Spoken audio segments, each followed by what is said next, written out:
A jazz funk pioneer passes away today.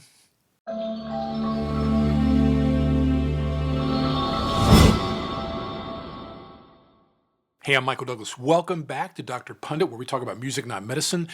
And a sad day today for, I think, a lot of Gen Xers, older Gen Xers like myself, who were introduced to this artist probably around the age of 10 or so, if we were really into music or getting into music. Roy Ayers, a jazz funk pioneer, passed away today at the age of 84. Now, he was known as a vibraphonist, a lot of percussion instruments, voice, wind instruments. He really did it all. And he's best known for the album Everybody Loves the Sunshine. Roy Ayers had been sampled countless times on this particular album. I mean, I who knows?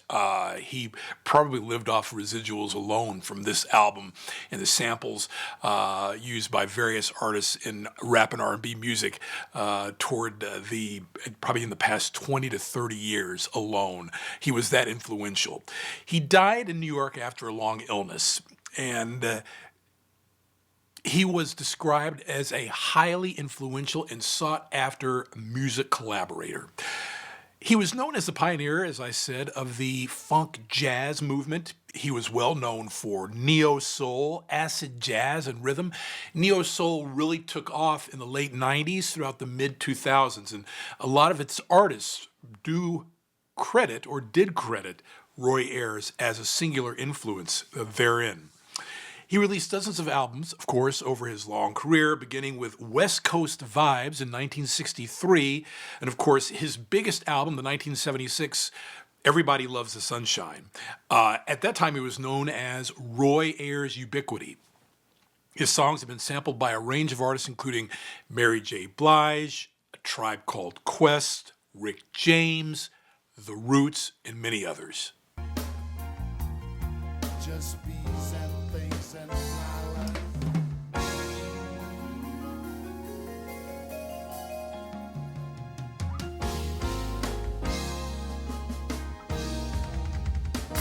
My life, my life, my life, my life in the sunshine.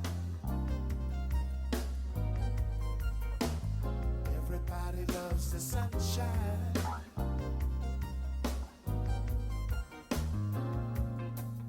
Sunshine. Everybody loves the sunshine. Roy Ayers was born in LA in 1940, but he first learned about the vibraphone after seeing Lionel Hampton's big band when he was 5 years old. And he later learned the instrument after receiving one as a gift at the age of 17. And as a child, he also sang in a church choir and leaned into learning the piano before studying music theory in Los Angeles at the Los Angeles City College, and eventually signing his first contract with United Artists in the early 1960s, leading up to his first album. In 1973, Roy Ayers wrote and produced the soundtrack for the blaxploitation flick Coffee, which starred Pam Grier. That's the influential black exploitation film that got her career off the ground as well. His final solo album, Mahogany Vibe, in 2004, featured collaborations with Erykah Badu, among others.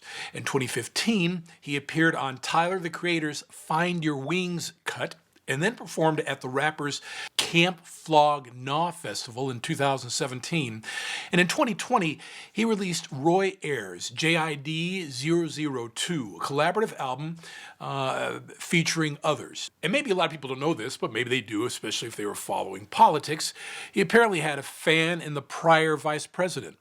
Of course, those two things you don't lend out. Two things you don't lend out. It's an original. Oh, I love this album. I'm gonna get this first. Yeah. Nice. Okay, I'm gonna do these. Okay. I don't know if the kids are ready for me. Although I love fair this enough. smoothie.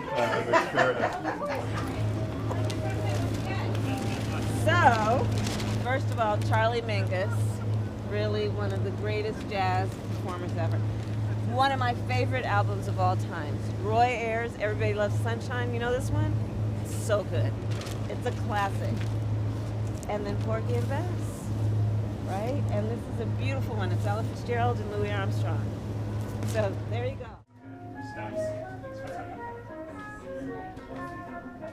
Roy Ayers. Ayers is survived by his wife, Argery, and their children, Mtume and Ayana Ayers. And the family will announce plans for a celebration of life very soon. Roy Ayers, very influential vibraphonist, keyboardist, vocalist, jazz funk pioneer. He will be missed. I'm Michael Douglas, and if you like what you see here on Dr. Pundit, please don't hesitate to like and subscribe. And as another late artist I love listening to has always said, that would be Barry White. Let the music play, and I'll see you on the next episode.